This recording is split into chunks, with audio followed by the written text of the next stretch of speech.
저희 새누리당 정부, 박근혜 정부가 잘 못했죠. 정말로 뭐 국민들께 뭐 얼굴을 들 수가 없고 죄송합니다. 근데 이렇게 됐으니까 정권을 바꿔야 된다라는 민심 분명히 있습니다. 그러나 이게 정권만 바뀐다고 될 거냐? 과거에도 바꿔봤더니 전부 다 어떤 저기만 차이만 있지. 뭐 동생이냐, 아들이냐, 뭐 부인이냐, 측근이냐, 문고리냐 이런 차이만 있지 계속해서 반복돼 왔던 일이다. 그렇다면 정권만 바꾸는 걸로 되겠느냐? 그래서 광장 민심은 정권을 바꾸자는 게 저긴데 이게 쭉 지나가면서 그것만으로 되겠는가? 그거 이상의 뭘 해야 되는 거 아닌가? 그게 바로 개헌으로 우리 사회의 시스템을 바꾸자. 이게 개헌이 어떤 정계 개편 내지는 연대 연정의 중요한 어떤 고리로 작동하지 않을까 이렇게 생각합니다. 네, 말씀 잘 들었습니다. 지금 우리 국민들께서 정계 개편을 요구를 할까요? 우리 국민들의 민심이 지금 대선을 앞둔 이합집산에 관심이 있을까요? 저희들은 국민들의 민심, 촛불 민심이 어디로 향하느냐, 저희 그 관심이 있습니다. 그 촛불 민심은 결국은 조기 대선을 현실화시켰고 우리 국민들의 빅데이터를 분석해보면 첫째가 정의입니다. 두 번째가 공정입니다. 우리 국민들은 정치권에 말하고 있습니다. 대한민국 공정합니까? 아닙니다. 대한민국 정의롭습니까? 아닙니다.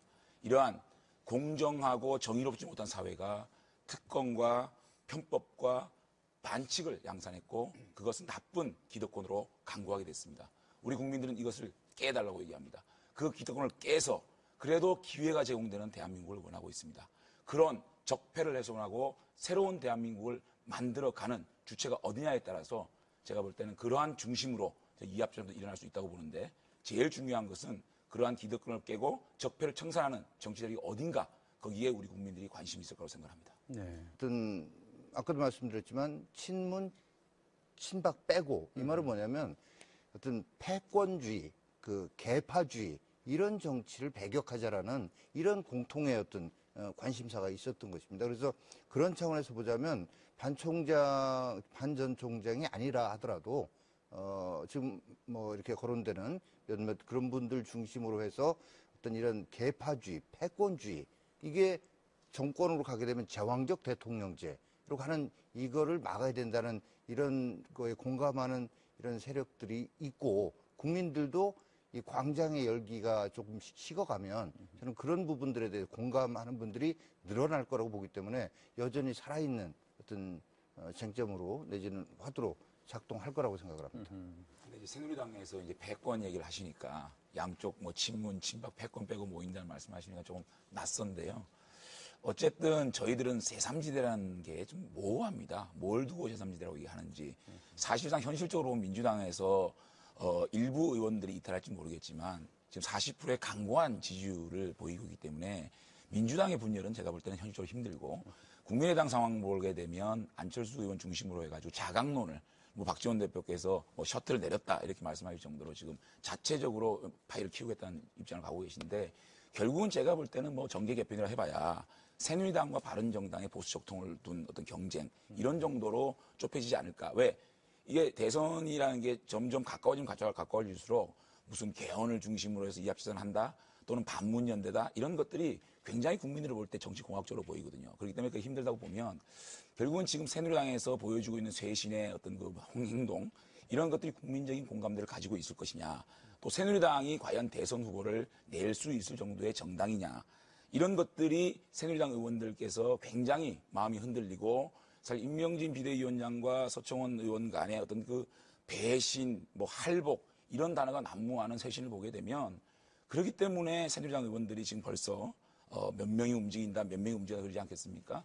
그렇게 새누리당에서 실망한 새누리당의 온건하고 개혁적인 의원님들이 많이 이탈을 한다 그러면 또 우리 바른정당이 민주적인 정당, 한두 명의 실세가 좌지우지하지 않는 어떤 민주적인 의사결정을 만드는 그런 새롭게 쇄신하는 정당의 모습을 보일 때 많은 분들이 바른정당으로 오게 되면 결국은 바른정당 중심의 보수의 적통이 만들어질 것이고 저희 바른정당이 그런 모습을 보이지 못할 때 또다시 패권적이고 또다시 비민주적인 정당으로 움직일 때는 뭐 반기문 총장이나 새누리당 의원들도 저희들과 함께하지 않을 거기 때문에 보수가 분열된 상태에서 대선이 마련하겠죠. 결국은 바른정당이 어떻게 거듭나고 국민들의 신뢰를 받느냐라는 부분이 대선에 가장 중요한 포인트가 되지 않겠나 이런 생각이 듭니다. 제3지대로 얘기 죄송합니다. 때문에 아니 자. 근데 이게 저희 이 앞으로 아니. 토론에서 좀 지켜줬으면 하는 이런 적이 있어서요. 자, 정영규 의원, 예, 자, 예. 진행은 사회자가 하는 네, 것이고, 알겠습니다. 네. 그래서 양해를 좀 충분히 지금 하시고 싶은 말씀이 어떤 말씀인지 제가 알겠거든요. 예, 예. 그래서 기회를 충분히 드릴 테니까. 네. 예, 먼저 우리 장 의원님한테 오늘 창당 축하한다는 말씀 드리고, 다만, 이 토론하는 과정에서, 물론 이제 자기 당의 입장을 또 장점을 말씀드리는 건 좋지만은, 그 상대 당에 대해서 명확한 또 사실이 아닌 거, 본인의 주관적인 이런 입장을 가지고 그렇게 말씀하시면, 그건 좀 아니지 않는가. 뭐, 가령 예를 들어서 저도 왜 생각이 없겠습니까?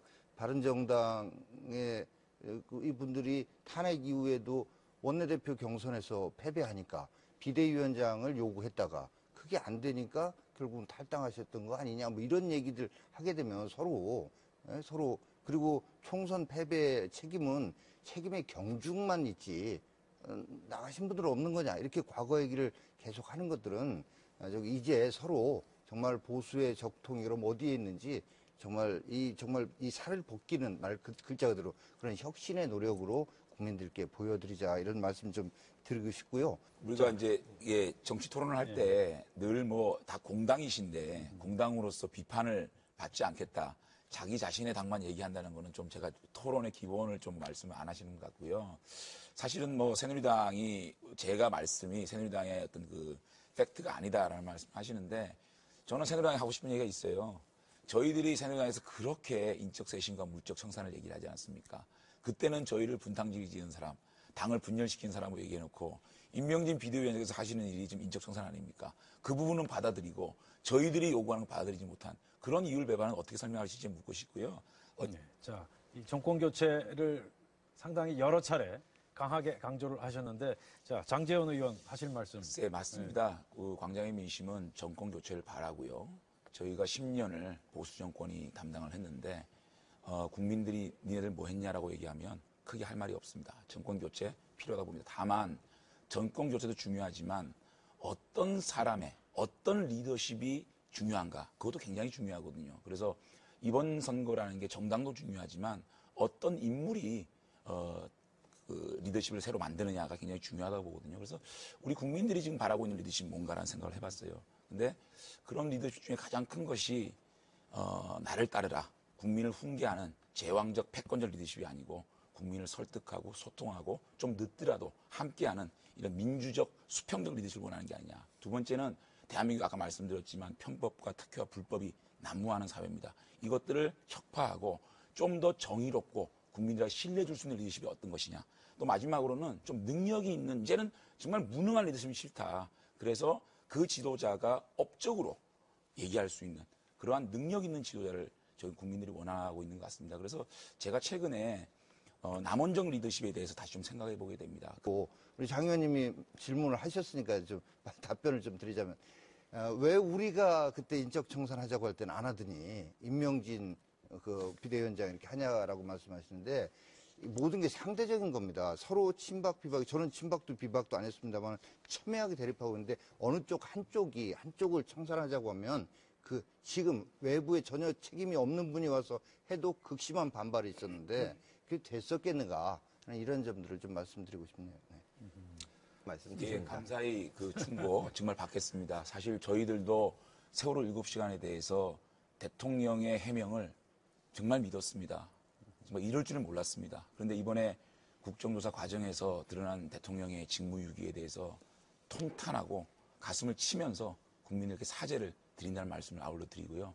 방금 아까 제가 말씀드린 거는 어떤 인물을 국민들이 원하냐에 대해서 말씀드렸다면 이제 어떤 정책을 우리 국민들이 바라느냐에 대해서 좀 말씀을 드려야 될 것 같습니다. 이 남원정으로 대변되는 뭐 유승민, 뭐 오세훈 시장도 마찬가지겠지만 그 그룹에서 주장하는 부분들이 대한민국의 가장 큰 문제가 뭐냐는 질문을 하게 됩니다. 격차 문제입니다. 양극화 문제입니다. 그다음에 책임 부분 저희 진짜 책임 통감합니다. 그래서 저희는 대선 후보들 다 있으신데 참 부럽습니다. 근데 국민들께서 그만하면 됐다 할 때까지 반성하겠다 해서 삼정 혁신, 정당, 뭐 정치, 정책의 혁신을 이렇게 이루어나가겠다라는 거를 며칠 전에 발표를 했습니다만은 그거의 그걸 완성시키는 거, 정당 혁신, 정치 혁신, 정책 혁신을 완성시키는 것은 결국 개헌으로 완성할 수 있다라고 보는 겁니다. 그게 바로 패권적 그런 줄 세우기 정치가 없어지는 건데.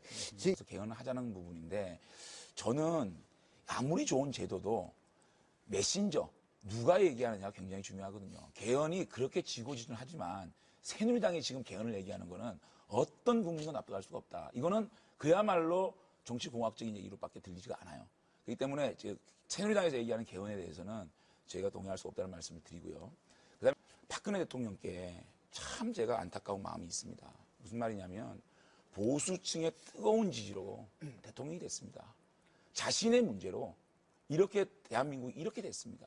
그럼에도 불구하고 헌법재판소에 39명의 증인을 신청해서 끌겠다. 헌법재판소에서 이 탄핵을 기각을 시키겠다. 이런 마음을 가지고 계속적으로 정치를 하고 있지 않습니까? 기자회견을 하고. 저는 박근혜 대통령이 정말 애국심이 있고 국가를 생각한다면 자신의 문제는 자신의 문제대로 특검이나 재판부에 가서 자기 방어권을 행사를 하시고 이 정치를 놔줘야 됩니다. 그래야 보수가 다시 일어날 수 있는 기회를 주는 거 아닙니까? 새누리당도 마찬가지입니다. 왜 박근혜 대통령과 끊지를 못합니까? 왜 출당을 못합니까? 임명진 비대위원장에서 대구에 가가지고 내가 욕을 먹더라도 박근혜 대통령을 지키겠다고 얘기를 합니다. 이렇게 보수가 괴멸이 되는데도 박근혜 대통령을 붙잡고 늘어지고 대통령은 절대 어떻게 보면 그 지지층을 놓지 못하겠다는 이런 마음들이 보수를 괴멸시키고 있거든요. 저는 그런 것들을 안타깝게 생각하고 새누리당에게 정말 충정된 비판을 하는 겁니다.